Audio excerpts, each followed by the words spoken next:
Departemen Pendidikan Luar Sekolah, Fakultas Ilmu Pendidikan Universitas Negeri Padang. Bersama saya Lovia Mahesha Fitri selaku podcaster pada podcast kita siang hari ini, dan tentunya dengan narasumber kita yang sangat luar biasa. Nah Sobat PLS, gimana nih kabarnya hari ini? Semoga dalam keadaan sehat selalu. Oke Sobat PLS, di podcast kita kali ini narasumber kita dan tema kita sangat luar biasa nih.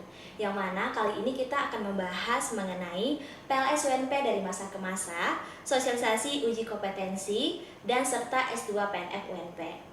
Nah, narasumber kita kali ini yaitu Profesor Dr. Sopema MPD selaku Guru Besar Departemen Pendidikan Luar Sekolah. Oke, baik, langsung aja nih kita sapa narasumber kita siang hari ini. Selamat siang, Prof. Selamat siang. Oke, gimana nih Prof kabarnya hari ini, Prof? Sehat-sehat, alhamdulillah. Alhamdulillah. Oke, tema kita hari ini nih sangat menarik sekali nih, Prof. Ya. Iya, oke. Di sini kita bakalan ngebahas mengenai PLS UNP, kemudian sosialisasi uji kompetensi, serta yang terbaru nih S2 PNF UNP. Oke. Daripada teman-teman penasaran nih, Prof, langsung aja nih kita masuk ke topik yang pertama. Mengenai sekilas pendidikan luar sekolah. Nah, menurut Prof. Sopema sendiri nih, bagaimana pengalaman dan karir Prof. Sopema di Departemen Pendidikan Luar Sekolah, mulai dari studi sampai hingga menjadi mahasiswa dan guru besar saat ini, Prof? Oke, ini dari awal nih cerita ya, kilas balik ke belakang ya, tidak apa-apa. Kita mulai ya dari awal, artinya kita melihat sejarahnya PLS dan di sana bahwa pertama kita ingat dulu bahwa jurusan pendidikan luar sekolah ini lahirnya di Fakultas Ilmu Pendidikan Universitas Negeri Padang, dulu IKIP namanya, ya kalau sekarang kan sudah UNP. Itu pada tahun 1979. Wow, sudah sangat lama. Sudah tahun, mungkin ini adik-adik yang sekarang ini belum lahir itu ya. Iya. Jadi tahun 1979 buka pertama itu pada bulan Juli. Nah, itu semester satunya itu bulan Juli. Dan di saat itulah ibu baru pertama kali ya artinya masuk ke PLS, tes dan lulus, dan kuliah pertama kalinya bulan Juli dia tahun 1979 itu. Dan waktu itu kan berarti baru satu angkatan. Iya, angkatan pertama itu kira-kira jumlah mahasiswanya ada 30 orang. Iya, 30 orang. Itu ada yang baru selesai SMA, selesai SPG, dan juga ada yang sudah bekerja di Dinas Pendidikan. Jadi itu pertama, dan dosen waktu saat itu masih sedikit ya. Kalau tidak salah saya tuh baru 6 orang waktu itu. Ya, yang sampai sekarang yang masih ada beliau itu tinggal 2 lagi, yang 4 sudah tidak ada. Nah, itu di semester pertama itu. Kemudian pada semester 1, semester 2 tahun berikutnya baru itu ada angkatan yang kedua. Berarti ibu di angkatan yang kedua udah punya adik kelas kan, gitu ceritanya tuh. Dan kuliah itu selama 4 tahun ya. Gedung kuliah enggak megah seperti sekarang. Ya, kalau waktu itu kita ini kuliah memang di dulu IKIP kan, IKIP namanya itu, kita kuliah gedungnya di mana tuh ya. Yang jelas tapi tidak bangunnya tidak seperti sekarang. Kami kadang-kadang berpindah-pindah lokal ya, maklum waktu itu masih sederhana. Kemudian kuliah selama berapa tuh? Berarti 4 tahun ya. Ibu selesai tahun 1983. Jadi mahasiswa pertama pula, yang alumni pertama. Jadi masuk sebagai mahasiswa pertama, otomatis kan itu adalah sebagai alumni pertama. Selesai bulan Maret tahun 1983. Semenjak tahun 1983 itu kan begitu lulus, dulu ada namanya asisten atau dosen kader. Jadi sebenarnya itu asisten lah begitu. Jadi kebetulan IKIP waktu itu memerlukan tambahan dosen, termasuk kita di jurusan PLS. Jadi tambahan dosen, sehingga beberapa orang, ada 2 orang kami direkrut untuk sebagai dosen kader istilahnya waktu itu, sehingga langsung membantulah bapak-bapak dan ibu dosen kita di dalam soal tridharma, membantu dalam soal pengajaran, dalam penelitian dan pengabdian masyarakat. Dan tahun selama kita harus, dulu kan belum pakai tesis, belum pakai skripsi. Dulu tuh tesis namanya. Kalau sekarang kan sudah skripsi kan, S1 skripsi, S2 tesis, S3 disertasi. Tetapi waktu saat itu untuk S1 itu dibilang tesis. Jadi ibu waktu itu harus bikin tesis. Dan sambil berjalan itu diusulkan sebagai dosen. Alhamdulillah SK dosennya keluar tahun 1085 bulan Maret. Semenjak itulah bertugas sebagai dosen di IKIP yang sekarang UNP sampai pada saat sekarang. Bagaimana perkembangannya? Kan perlu juga ya. Bagaimana perkembangan karirnya? Ya semenjak dari dosen tentu kita mengikuti taraf-taraf kenaikan pangkat namanya dengan harus kita menulis, harus penelitian, harus pengabdian sehingga poin-poin untuk naik pangkat, naik golongan itu bisa terisi. Alhamdulillah ya sampai sekarang sudah terpenuhi sampai jadi guru besar lah yang seperti ini. Jadi guru besar itu tentu ada tahap-tahap juga perkembangan kita ya. Ibu itu kan tadi selesai tahun 83 dan keluar SK-nya 85. Tahun 89 masuk S2 di UM. UM Universitas Negeri Malang, waktu dulu IKIP Malang, pada program studi pendidikan luar sekolah. Masuk 89, selesai 82, akhir 82. Iya. Terus udah balik lagi ke PLS. Terus di PLS kita sudah kebetulan juga dipercaya sebagai ketua jurusan waktu itu istilahnya. Periode pertama itu sampai tahun 2000, dari 2001 sampai 2003. Terus kemudian 2003 lanjut periode keduanya sampai 2007 Ibu berangkat lagi ke Malang masuk S3, terus kembali lagi ke PLS UNP. Jadi kebetulan waktu itu setelah kembali tidak beberapa lama ketua jurusan kita yang lama mendiang Pak Jusman kan meninggal. Jadi ibu juga melanjutkan kembali untuk ke ketua jurusan di PLS. Itulah sampai sekarang. Oke, sangat luar biasa sekali nih pengalaman Prof. Solpema, perjalanan menjadi mahasiswa hingga saat ini menjadi salah satu guru besar ya Prof di Fakultas Ilmu Pendidikan. Nah Prof, cerita nih mengenai perkembangan jurusan pendidikan luar sekolah dari tahun ke tahun menurut Prof. Solpema. Apalagi kan melihat Prof kan adalah angkatan pertama. Angkatan pertama ya, betul. Gimana sih Prof perkembangannya menurut Prof? Ya, terpaksa balik juga belakang ya. Iya. Awal pertama memang orang tidak mengenal itu masuk ke jurusan PLS. Ibu baru masuk ke PLS itu juga tidak tahu juga karena cuman dibimbing oleh yang dosen-dosen yang sudah senior, mungkin katakanlah saudara-saudara yang tahu dengan UMP masuk ke jurusan PLS ada ini. Ibu tidak tahu ya ikut ya kan. Tapi orang bertanya jurusan PLS itu apa kan gitu. Yang tahu orang tuh kan gini, jurusan itu yang tahu orang kan jurusan untuk menjadi guru. IKIP gitu tuh kan. IKIP jadi guru. Terus yang satu-satunya jurusan yang tidak jadi guru itu ya PLS. Orang bertanya nanti guru apa? Enggak jadi guru. Orang gitu, enggak jadi guru jadi apa? Masuk IKIP. Nah, disitulah kita menjelaskan dari awal itu jurusan PLS ini bukan untuk guru, tetapi untuk pendidik di luar sistem persekolahan.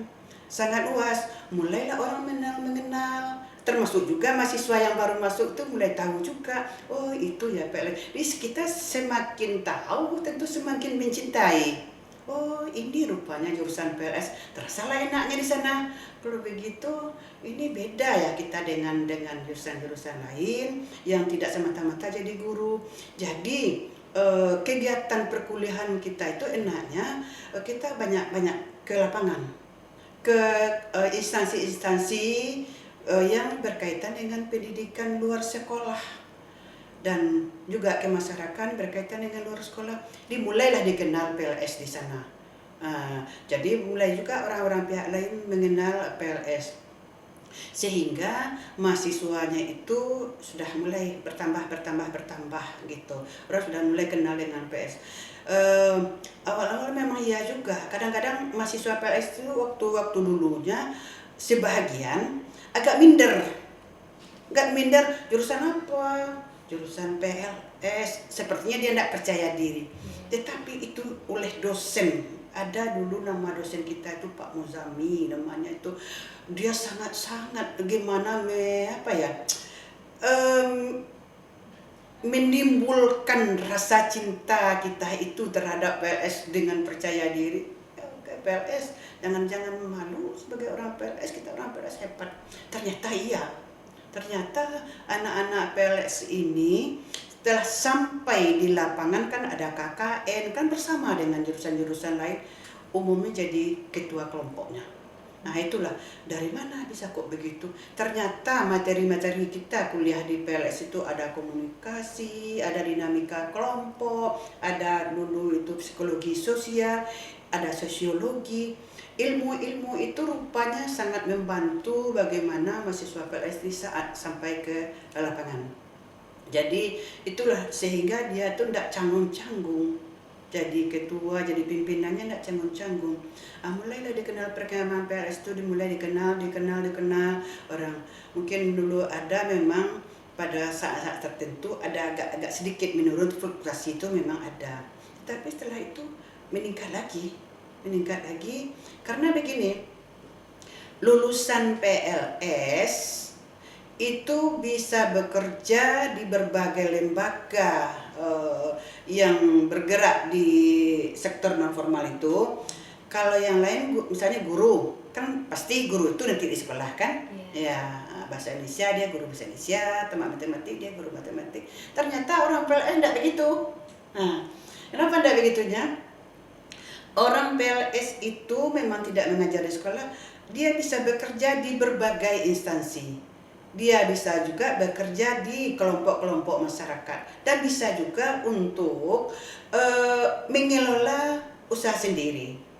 Nah, di instansi pertama, kalau yang di instansi pemerintah itu ya, kalau yang jadi pegawai negeri kan dosen udah pasti itu kan, udah ada. Terus contohnya ibu kan jadi dosen, ada 2 orang. Terus setelah itu juga ada jadi dosen, ada yang di Unja, ada yang di Unri, nah itu jadi dosen di situ. Dan terus ada di mana lagi itu ya, cukup banyak juga yang jadi dosen. Kemudian ada yang bekerja di instansi pemerintah juga, di dinas pendidikan, itu udah pasti tuh. Di dinas pendidikan banyak alumni PLS di berbagai bidang di sana. Kabit, nah kan gitu kabit, Dikmas, dan itu cukup banyak jurusan PLS. Melihat juga kok PLS bisa ke situ. Nah, itu.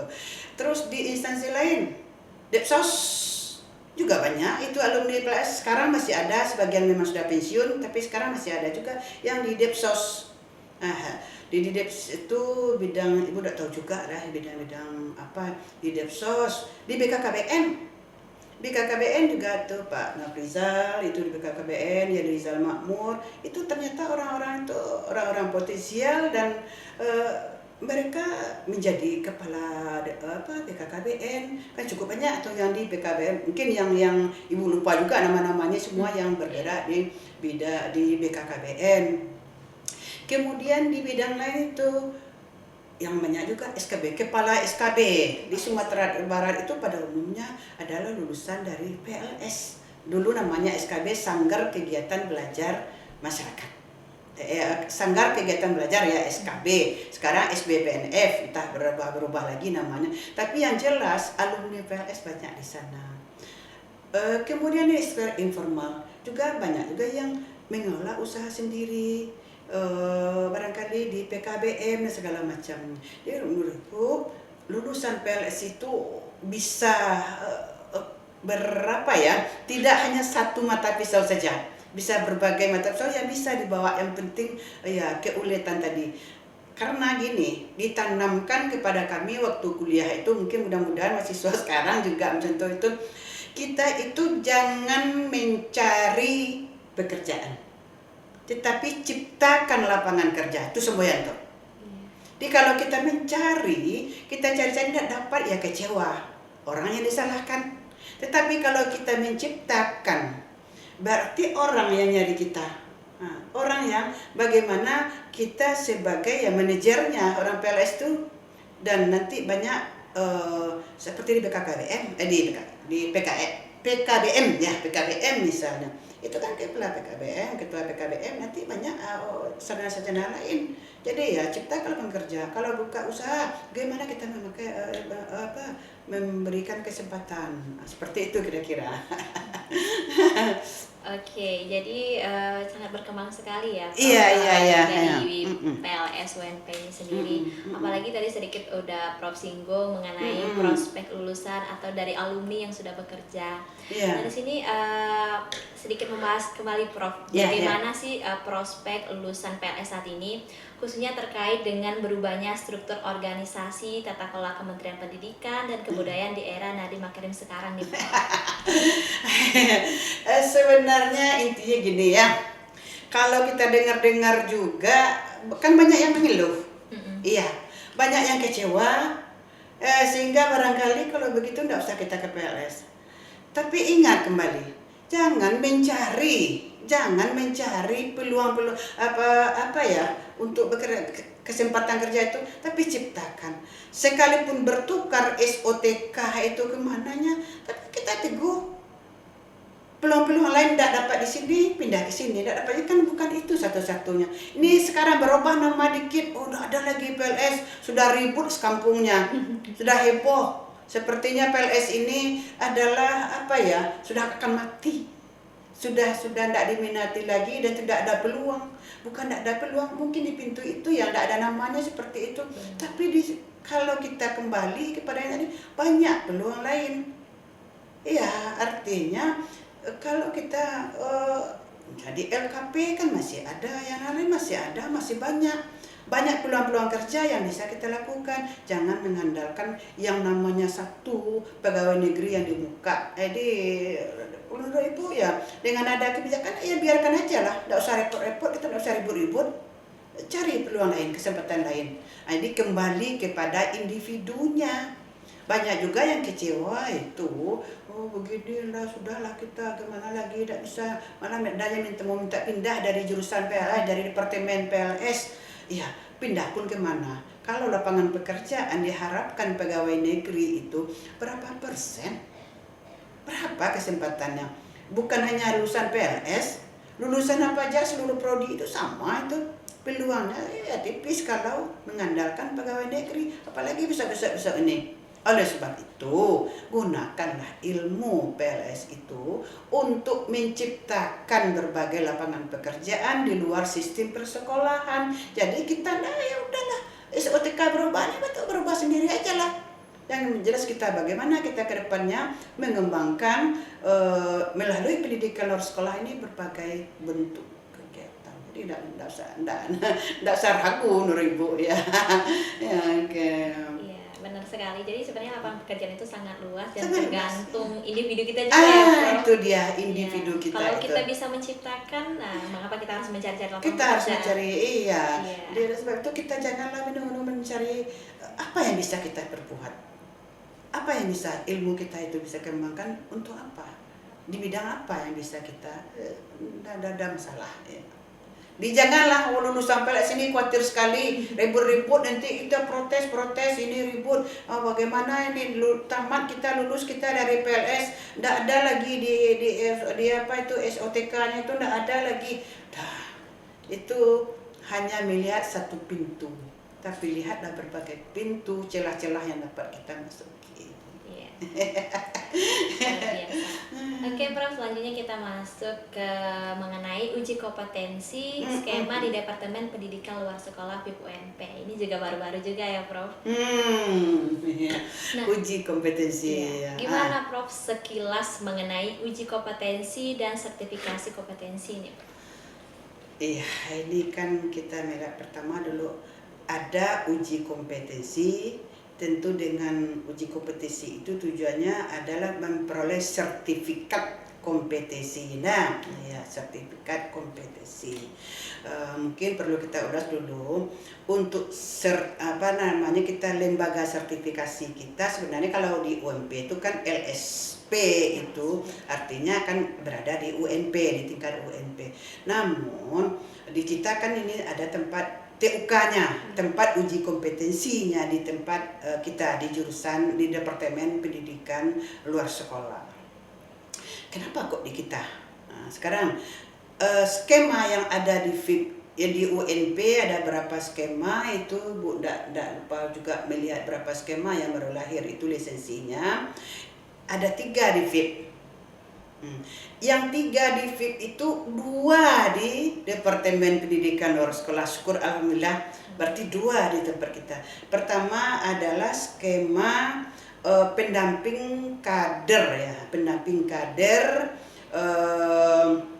pendamping kader iya pemberdayaan masyarakat. Dan satu lagi adalah skema itu pelatihan ya, nah, itu ya aku posisi itu ibu lupa juga namanya, itu ada 2. Itu asesornya sudah ada di kita, yaitu asesor di pendamping pemberdayaan masyarakat itu Bu kader kita Bu Dr. Ismaniar MPD bersama dengan Ibu Dr. Lili Dasa Putri MPD. Sementara asesor untuk yang satu lagi posisi pelatihan itu Bapak Alim Pamungkas MPD dengan Ibu Durul Hayati MPD. Berarti kita sudah punya 4 asesor dengan 2 skema itu. Dan dari itu lahirnya memang karena kita mencoba merancang terlebih dulu melihat dari SKKNI apa yang mungkin untuk prodi pendidikan luar sekolah kita dapatkan itu disusun sehingga keluarlah lisensi itu. Kedua bidang untuk apa? Memang kita ini bertekad bagaimana lulusan PLS itu tidak hanya membawa ijazahnya saja, tetapi harus ada pendamping ijazah. Nah, kalau ijazah mungkin dia sama-sama dengan orang lain, tapi ada lagi nilai tambah pendamping ijazah. Dengan nilai pendamping ijazah itulah yang kita harapkan dia memperoleh sertifikat kompetensi tadi. Mungkin memilih sertifikat kompetensi pemberdayaan masyarakat atau barangkali sertifikat untuk tadi yang namanya kepelatihan itu ya. Silakan pilih ataupun mau kedua-duanya juga tidak apa-apa. Untuk itu kita sangat berharap bahwa mahasiswa Departemen Pendidikan Luar Sekolah hendaknya memperoleh itu. Karena mata kuliah atau materi yang dituntut di dalam kompetensi itu sebenarnya sudah ada di dalam kurikulum kita. RPS masing-masing beberapa mata kuliah kita sudah linkkan. Artinya RPS diperbaiki sesuai dengan apa yang dituntut pada indikator di sertifikasi tadi, sehingga mahasiswa dengan seperti itu dia memperoleh ilmu melalui mata kuliahnya, nanti itu adalah bahan untuk dia uji kompetensi. Sehingga diharapkan dia memperoleh sertifikat kompetensi itu. Itu adalah suatu nilai plus untuk mahasiswa yang telah mengambil mata kuliah itu. Jadi tidak berbeda, artinya kita itu sudah ada bekal, tidak nambah lagi, tidak perlu pelatihan lagi. Makanya di dalam perkuliahan memang betul-betul lah jangan hanya sekedar lulus, jangan hanya sekedar dapat nilai A gini, tapi niatkan karena ini dimanfaatkan nanti untuk memperoleh sertifikasi. Nanti kan juga boleh orang luar juga boleh masuk. Kalau orang luar kan dia dari pengalaman sehari-harinya mungkin bekerja di situ ingin peroleh sertifikasi, tempat kita juga boleh. Itu yang tolong perlu mahasiswa PLS. Jangan sampai nanti orang luar mengambil sertifikat ke tempat kita, dia bisa lolos, dia bisa bawa sertifikat, dia bisa berkompetisi di pekerjaan-pekerjaan yang terbuka itu. Sementara nanti jangan sampai mahasiswa jurusan PLS tidak lolos walaupun sudah diberikan mata kuliah itu. Itu tolong hati-hati betul-betul lah dalam perkuliahan itu, sehingga memang kita harapkan bisa. Itulah sebagai modal tambahan yang harus dimiliki oleh lulusan PLS gitu kira-kira. Nah, Prof, seberapa pentingnya keikutsertaan mahasiswa ataupun alumni pada uji kompetensi, khususnya pada skema okupansi trainer dan skema pendampingan pemberdayaan masyarakat desa? Okupansi trainer pelatihan tadi itu tadi. Ini kan sesuatu nilai tambah. Berarti itu adalah sesuatu kekuatan. Kita ini mau pergi berperang lah katakanlah, atau pergi berebut satu tempat dengan orang lain. Sudah pasti dengan nilai tambah berarti peluru kita, amunisi kita sudah berlebih, sudah bertambah. Mana yang cepat orang dapat meraih sesuatu, orang yang mempunyai kekuatannya lebih daripada yang tidak ditambah kekuatannya. Bisa kita bandingkan? Mana ya? Tentu sudah pasti yang mempunyai nilai lebih. Oleh sebab itu pentingnya di mana? Kalau ingin mempunyai kekuatan lebih daripada yang lain, ya ambillah sertifikat kompetensi ini. Karena orang juga akan lihat nanti, misalnya kita masukkan ini ijazah, sama-sama kita terus kita tambahkan ini sertifikat kompetisi saya di bidang pendamping pemberdayaan masyarakat tadi, atau katakanlah okupasi trainer tadi. Ini lebihnya. Pasti orang kan memilih yang lebih. Dengan memilih yang lebih, padahal kita kan memperoleh kita sudah sini juga, kan rugi lah. Mahasiswa sudah jelas berada di sini, kita bayar uang kos juga, makan kita segitu juga, waktu kita di sini begitu juga. Apa salahnya kita menambah? Jangan hanya menonton itu saja, menambah bekal ilmu. Oleh sebab itu menurut Ibu, teman-teman, adik-adik atau mahasiswa ini hendaknya manfaatkanlah waktu kita. Kenapa kita buang? Kita bayar kos segitu juga, waktu kita gitu juga. Kenapa tidak kita manfaatkan sekalian untuk ngambil itu, supaya kita mempunyai bekal yang lebih nanti untuk berpacu dalam mencari peluang kerja. Jadi sangat penting. Kan tidak akan menambah terlalu banyak itu. Kecuali kita pergi pula, misalnya jauh-jauh pergi ngambil ini, ya gila. Tapi ini sudah di hadapan kita, orang lain datang ke kita, sementara kita tidak memanfaatkan, akan jadi rugi. Nah, ini perlu disadari adalah untuk menambah modal di dalam berpacu mencari kesempatan kerja. Oke, jadi ini sangat penting nih untuk mahasiswa kalau menurutku penting, ataupun alumni, karena ini akan menjadi nilai tambah sendiri ya, Prof. Iya, karena PLS sendiri kan udah punya nih tempat uji kompetensi, nanti bisa mendapatkan sertifikasi atau lisensi nih mengenai dua skema tadi. Nah, Prof, mengenai prosedur yang akan dilalui peserta nih ketika mengikuti uji kompetensi, apa saja sih, Prof, prosedurnya? Prosedurnya, karena kita ini sistem ya UNP, jadi kan UNP ada fakultas, ada departemen, kan seperti itu. Jadi bagaimanapun semuanya kita kan harus satu pintu. Nah, di UNP semuanya itu karena kita ini kan subsistem dari UNP. Jadi sistemnya mahasiswa nanti LSP di UNP akan membuka. Kan kita sudah punya lisensi nih, dua lisensi, akan membuka kesempatan seluas-luasnya, bukan hanya untuk mahasiswa dan alumni PLS, siapa saja. Nah, itu tolong hati-hati, jangan nanti orang lain yang masuk kita ndak. Nah, dibukakan kesempatan, nanti akan diberikan pengumuman. Nah, nanti akan dibuka katakanlah uji kompetensi untuk skema ini. Nah, dibuat di LSP, di UNP, nanti akan ada webnya tuh. Nah, dilihat di sana itu nanti apa prosedurnya, apa persyaratannya, nanti akan sekarang memang belum dibuka, mungkin dalam waktu dekat akan dibuka. Di sana sudah ada syarat-syaratnya. Sudah lulus berapa, bentuknya apa, atau seperti apa, nanti bagaimana juga keuangannya. Sekarang kan belum, kita menunggu apa yang diputuskan oleh UMP, tapi tidak karena tujuannya adalah untuk membantu mahasiswa, tidak akan memberatkan, termasuk biaya pun tidak akan memungut biaya yang berat lah, karena ini tujuannya bagaimana mahasiswa ini, alumni pergi keluar tuh kuat. Nah, kan dicarikan berbagai mungkin. Jadi nanti prosedurnya lihat nanti di web akan diumumkan.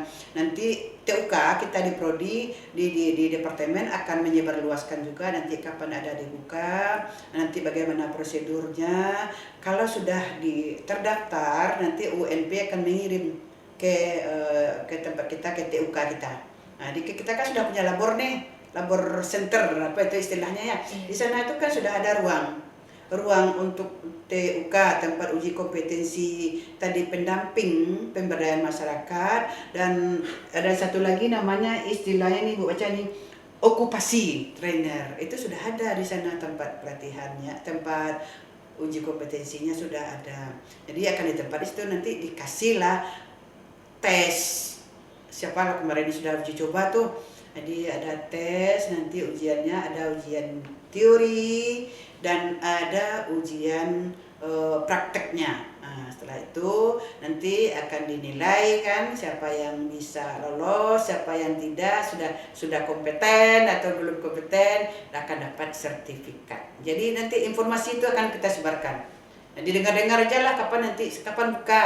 Kalau perlu sebelum buka udah boleh juga itu ke departemen, mungkin ke Pak Anggi itu Pak, daftar nanti Pak, saya seandainya nanti buka uji kompetensi, saya mau mendaftar, didaftarkan sekarang, jadi bikin tinggalkan nomor HP, nanti kapan dibuka kita tinggal kontak aja lagi supaya jangan ketinggalan. Nah, ini tidak sulit prosedurnya. Jadi untuk tanggal kapan bisa mengikuti itu kita menunggu prosedur dari ya. LSPUNP. Iya, dari LSPUNP ya. Oke, baik Prof, sekarang kita masuk mengenai S2 PNF. S2 PNF ya. Oke. Gimana nih Prof sekilas mengenai perjalanan program studi S2 PNF UNP, apalagi ini juga baru-baru buka sekali ya Prof ya. Iya.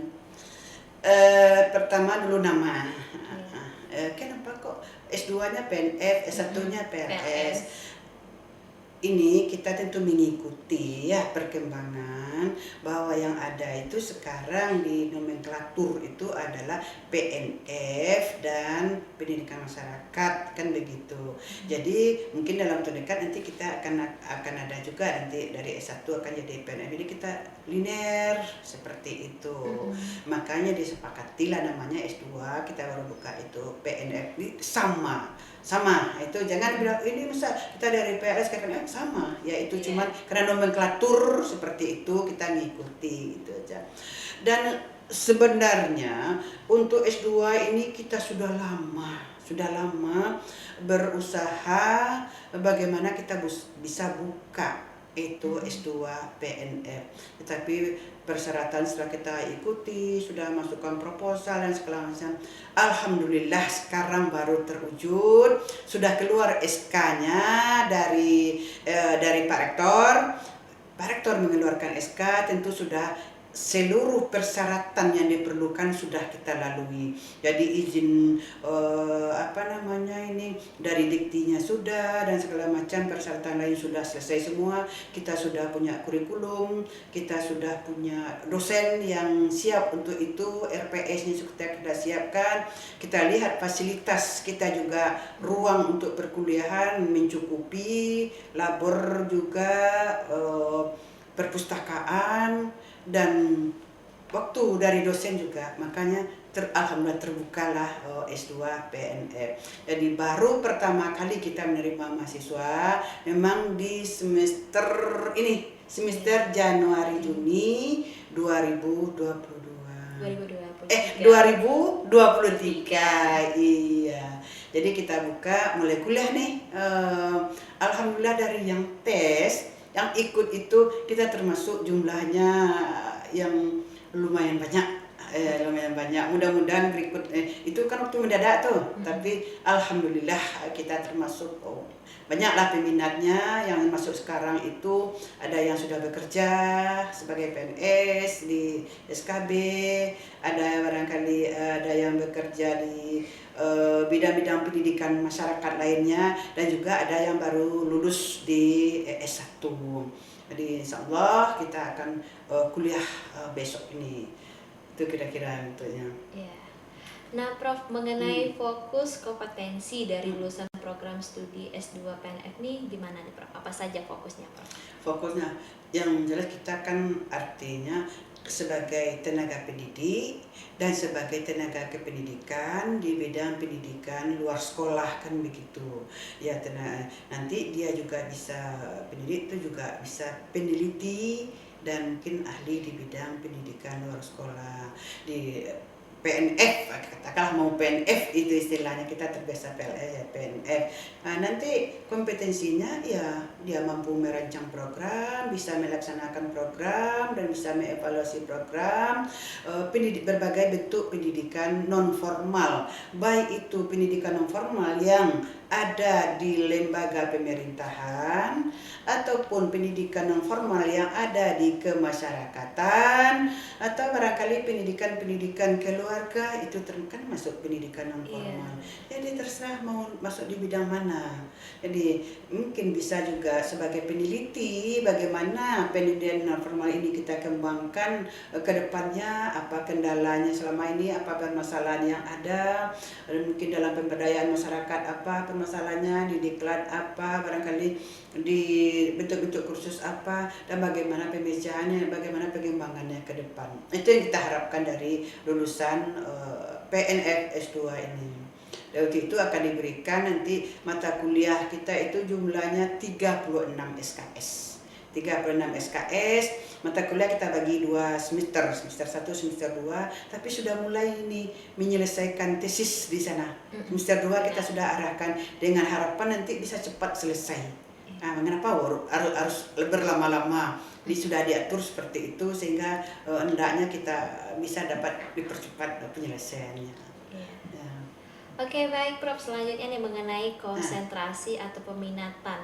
Apa saja konsentrasi atau peminatan keilmuan yang akan diambil oleh mahasiswa ketika studi di S2 PNF UNP?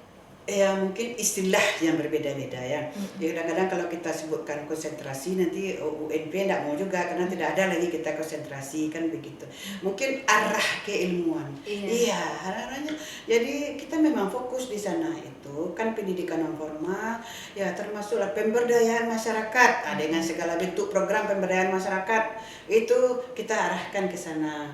Kemudian juga bagaimana dengan trainer, pelatihan. Silakan apakah diklat-diklat yang ada di lembaga-lembaga pemerintahan ataupun pelatihan-pelatihan yang ada di masyarakat. Kan banyak itu kelompok-kelompok pelatihan kegiatan belajar masyarakat. Dan bisa juga kita juga ini PAUD bukan PAUD formal ya, nanti jangan nanti orang-orang PAUD PAUD. Kita PAUD non formal. Kita ada karena ilmu kita di situ karena bagaimana mengelola PAUD non formal. Kita punya ahli, kita juga ada dokter, kita ada dokter PAUD. Dokter kita juga artinya yang konsentrasi mengembangkan keilmuannya, pembelajarannya, penelitiannya, pengabdiannya, bagaimana mengembangkan PAUD kita punya. Jadi oleh sebab itu kita potensi kita yang ada itu yang kita kembangkan. Jadi jangan khawatir di PLS kita punya.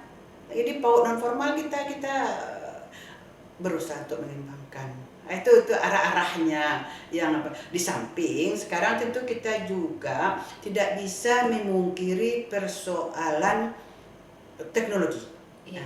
Orang mengatakan era digital. Nah, di digitalisasi pendidikan non formal. Kita tidak, supaya jangan tertinggal.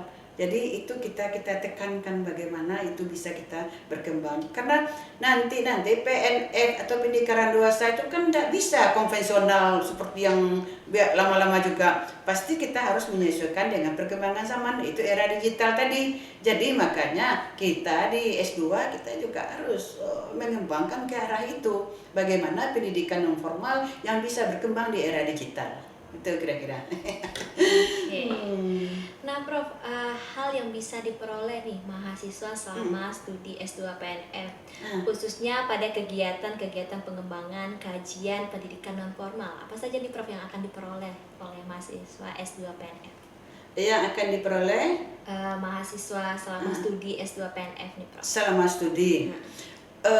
Kan tadi kita sudah membagi ya bidang. Mata kuliah yang kita keluarkan tentu tidak beranjak dari tadi orang mengatakan learning outcome-nya, mau jadi siapa tadi seperti yang telah disampaikan tadi, sehingga keilmuan-keilmuan yang mendukung itulah yang akan kita berikan selama perkuliahan yang diberikan oleh dosen kita dari pendidikan non formal. Kalau ilmunya secara umum ini kan ada mata kuliah umum seperti mata kuliah filsafat ilmu, mata kuliah penelitian pendidikan, mata kuliah landasan dan teori ilmu pendidikan, mata kuliah statistik, itu kan umum, kita hampir sama. Di CUNP ini itu di FIP lah sekurang-kurangnya itu ke mata kuliah yang sama. Jadi kita selevel dengan prodi-prodi yang lain. Kemudian tentu yang khas adalah mata kuliah kita yang di bidang keilmuan. Nah, ini beberapa mata kuliah yang mendukung itu ada yang namanya filsafat dan pengembangan pendidikan non formal. Ada lagi mata kuliah pengembangan profesi pendidikan non formal. Ada namanya mata kuliah kita perbandingan bagaimana pendidikan non formal di antar negara. Tentu kita lihat walaupun itu Asia, mungkin di Eropa, nanti mungkin daerah barat sana seperti apa. Kita akan mencoba melalui perkuliahan yang akan dibedah oleh dosen-dosen yang ada. Kemudian juga mata kuliah yang berkaitan dengan inovasi, difusi inovasi. Bagaimanapun kan ini kan berkembang terus. Inovasi tidak bisa kita kita membutuhkan inovasi. Mata kuliah itu kita berikan nanti tentu dengan berbagai sumber yang berkaitan dengan itu, dan sudah ada dosen-dosen yang kita percayakan untuk itu. Alhamdulillah sekarang RPS-nya sudah selain itu tinggal kita menjalankan perkuliahannya.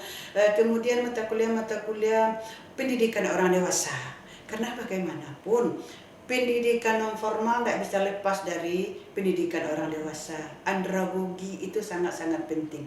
Itu mahasiswa perlu diberikan karena mata kuliah itu bagi kita memang harus kita berikan.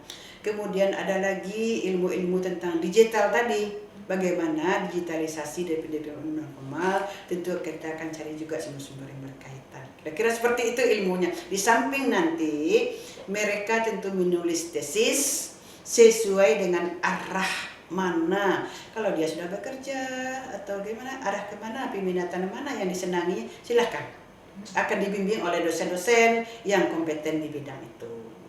Oke, baik. Nah, Prof, menurut Prof sendiri, bagaimana agar mahasiswa dan lulusan PLS memiliki akar yang kuat akan identitas keilmuannya? Gimana nih, Prof? Itu yang kita sangat-sangat kepada mahasiswa. Artinya Bapak dan Ibu sebagai dosen ini dia bukan hanya sebagai pengajar, tetapi sebagai pendidik.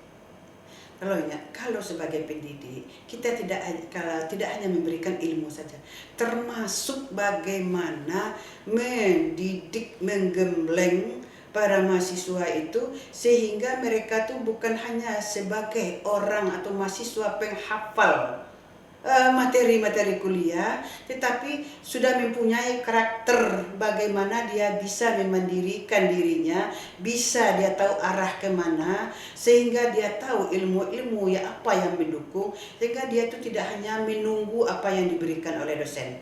Mereka mencari, dosen hanya mengarahkan arah ini, tapi dia bisa mencari sekuat diri semampu dirinya, sehingga dia itu bisa memiliki kekuatan tertentu yang bisa diperolehnya supaya menjadi saya harus begini.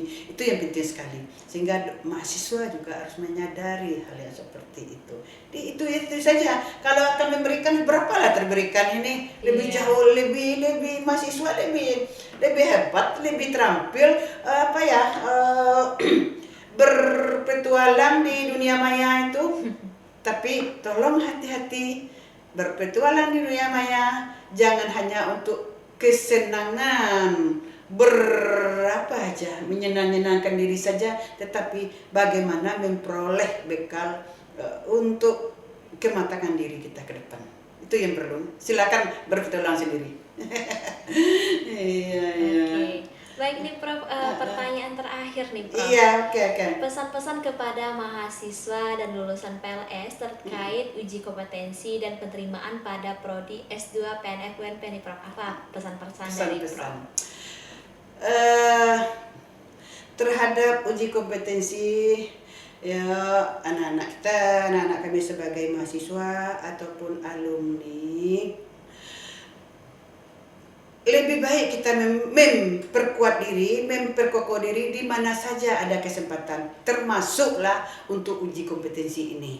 Ini peluang besar, peluang yang sangat bagus, sehingga Anda lebih kuat, lebih menambah modal, mempunyai modal bekal yang lebih, silakan masuk. Artinya daripada kita membuang waktu, sementara dananya tidak seberapa, waktu tidak seberapa, lebih baik ikuti itu, tidak akan rugi, karena itu adalah bekal. Untuk S2 tolong diingat bahwa semakin lama ini tuntutan itu semakin tinggi, kan begitu.